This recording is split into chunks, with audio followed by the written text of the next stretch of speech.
नमस्कार मित्रों, बीरबल स्टोर में आप सभी का स्वागत है। पूर्वोत्तर भारत की राजनीति में यदि किसी नेता का प्रभाव सबसे तेजी से बढ़ा है तो उनमें एक प्रमुख नाम है हिमंता बिश्व शर्मा। एक ऐसा नेता जो केवल असम तक सीमित नहीं दिखाई देता बल्कि पूरे पूर्वोत्तर की राजनीति में प्रभाव रखता हुआ दिखाई दे रहा है। लेकिन बड़ा प्रश्न यह है, क्या हिमंता बिश्व शर्मा का राजनीतिक प्रभाव अभी और बढ़ने वाला है या वे अपनी वर्तमान शक्ति को स्थिर बनाए रखने पर ध्यान देंगे। मित्रों, आज का यह विश्लेषण किसी समर्थन या विरोध का नहीं है, बल्कि राजनीतिक समय चक्र और ग्रह संकेतों को समझने का मेरा प्रयास है। यदि वर्तमान परिस्थितियों को देखें तो हिमंता बिश्व शर्मा की स्थिति काफी मजबूत दिखाई देती है। उनके सामने तत्काल कोई बड़ा राजनीतिक संकट दिखाई नहीं दे रहा। संगठन का विश्वास, सरकार पर नियंत्रण और जनाधार तीनों ही उनके पक्ष में दिखाई दे रहे हैं। मित्रों, उनकी राजनीति की सबसे बड़ी विशेषता आक्रामक नेतृत्व शैली और त्वरित निर्णय क्षमता मानी जाती है। वे उन नेताओं में गिने जाते हैं जो केवल प्रशासनिक नहीं बल्कि राजनीतिक संदेश देने में भी सक्रिय रहते हैं। इसी कारण उनकी पहचान असम से निकलकर राष्ट्रीय राजनीति तक पहुंची है। यदि असम की राजनीति को देखें तो आने वाले वर्षों में उनके सामने सत्ता बचाने से अधिक सत्ता को और मजबूत करने का अवसर दिखाई दे रहा है। यही कारण है कि उनकी राजनीतिक रक्षात्मक नहीं बल्कि विस्तारवादी दिखाई देती है।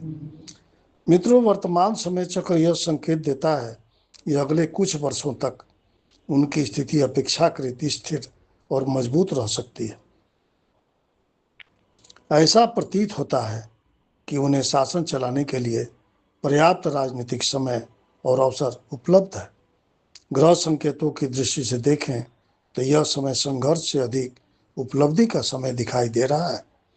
जहां कई नेता अपनी स्थिति बचाने में लगे हैं, वही हिमंता बिश्व शर्मा अपनी राजनीतिक सीमा को और व्यापक बनाने की स्थिति में दिखाई दे रहे हैं।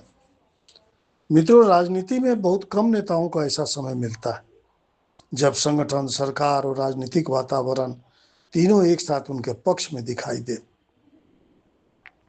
और वर्तमान परिस्थितियों में हिमंता बिश्व शर्मा कुछ ऐसी ही स्थिति में प्रतीत हो रहे हैं। अंतिम निष्कर्ष यही है कि हिमंता बिश्व शर्मा के लिए आने वाले 5 वर्ष स्थिरता, प्रभाव और राजनीतिक विस्तार के वर्ष दिखाई देते हैं। उनके सामने चुनौतियां पूरी तरह समाप्त नहीं होगी, लेकिन वर्तमान समय उन्हें रक्षात्मक राजनीति की बजाय आत्मविश्वास और विस्तार की राजनीति करने का अवसर देता हुआ दिखाई देता है।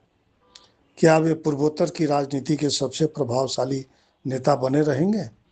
क्या उनकी भूमिका भविष्य में और बड़ी होगी? क्या उनका प्रभाव असम से बाहर भी बढ़ेगा? इन सभी प्रश्नों का उत्तर आने वाला समय देगा। लेकिन ग्रह संकेत यह अवश्य दे रहे हैं कि हिमंता बिश्व शर्मा वर्तमान समय में भारतीय राजनीति के सबसे मजबूत क्षेत्रीय नेताओं में से एक दिखाई दे रहे हैं और निकट भविष्य में उनकी स्थिति स्थिर एवं प्रभावशाली बनी रह सकती है। आपका क्या विचार है? कमेंट में जरूर बताएं। जय हिंद, धन्यवाद, नमस्कार, जय शिव शक्ति।